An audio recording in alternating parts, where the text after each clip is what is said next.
Cortemos un ratito nomás de hablar, obviamente, de los números que tienen que ver con la elección y pasemos a hablar de lo que está pasando en este momento, porque obviamente lo que se puede llegar a decir arde el mercado. ¿Quién mejor que Julián Guarino, director de ámbito financiero, periodista, economista y amigo de la casa, para contarnos qué es lo que está pasando? ¿Cómo estás, Julián?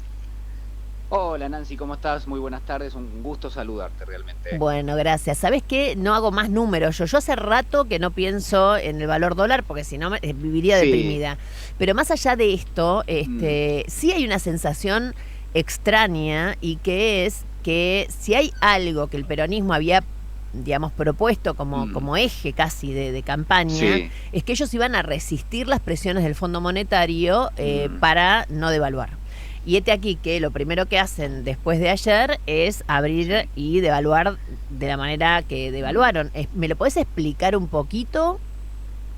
Bueno, a ver, yo creo que estamos en presencia de una especie de diálogo, o más que un diálogo, pero vamos a poner que son dos, ¿no? De un lado y del otro. De un lado el gobierno, del otro lado el Fondo Monetario Internacional. Yo sé que cansa hacer entrar en escena al Fondo Monetario, pero realmente hay que tener una idea del grado de escasez de dólares que tiene la Argentina, que la verdad es que no le permite funcionar, es decir, cualquier país del mundo necesita divisas para pagar las importaciones, por ejemplo, una de las tantas cosas para las cuales se utilizan las divisas, y en general cuando no hay, que casi nunca sucede a ningún país del mundo, bueno, uno entiende que es imposible la actividad económica. Entonces, realmente el gobierno va tomando medidas de distinto corte, con distinta profundidad, pero siempre manteniendo una negociación con el Fondo Monetario de forma permanente, desde que arrancó el gobierno de Alberto Fernández en adelante, y por supuesto con distinto tipo de posibilidades para negociar. En algún momento, cuando vos tenías una cantidad de X de reservas en el Banco Central, podías negociar de una manera. Cuando te fuiste quedando sin reservas, la realidad es que tenés menos espalda para negociar, y lo que uno ve es que el gobierno, de diversa manera, vos decías recién, bueno, se negaba a devaluar y hoy devaluó. Bueno, yo podría corregirte técnicamente ahí un poquito eso porque en rigor, primero, el gobierno de Alberto Fernández viene devaluando permanentemente en lo que son micro devaluaciones que técnicamente se lo llama el crawling peg, que Sí. es ir devaluando de a poquito todos los Ir días, es decir, se va siguiendo de... para que no se abra del todo la Sí, brecha entre uno y otro, entre el dólar oficial y el claro. blue. Claro, ahora, hace unos días, no sé si recordás, el gobierno también tomó otras medidas. Por ejemplo, aplicarle impuestos a determinado tipo de partidas de importación. Es decir, si vos querías importar algo y querés un dólar, bueno, ese dólar va a tener que pagar un impuesto. Bueno, eso también es una Sí, sí, devaluación, lo único totalmente. que no es una devaluación cambiaria, se la llama devaluación fiscal. ¿Por qué?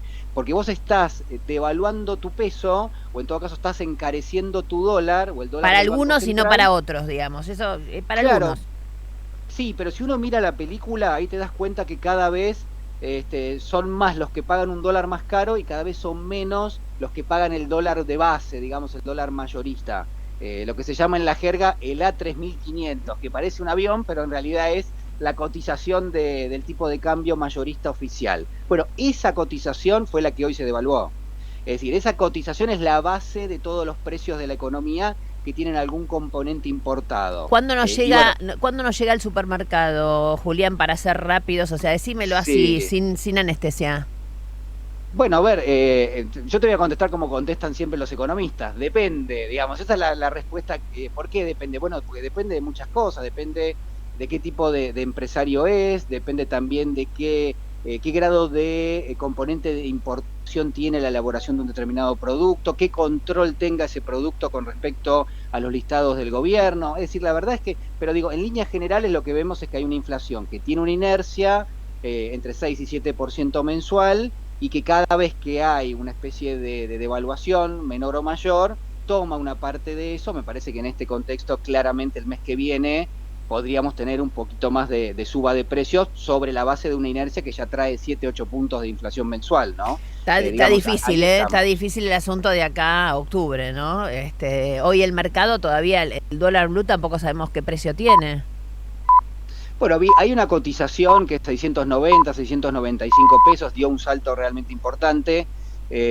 Yo creo que hay que mirar esto con la complejidad que tiene, Nancy. Es decir, es difícil explicarlo con dos o tres variables.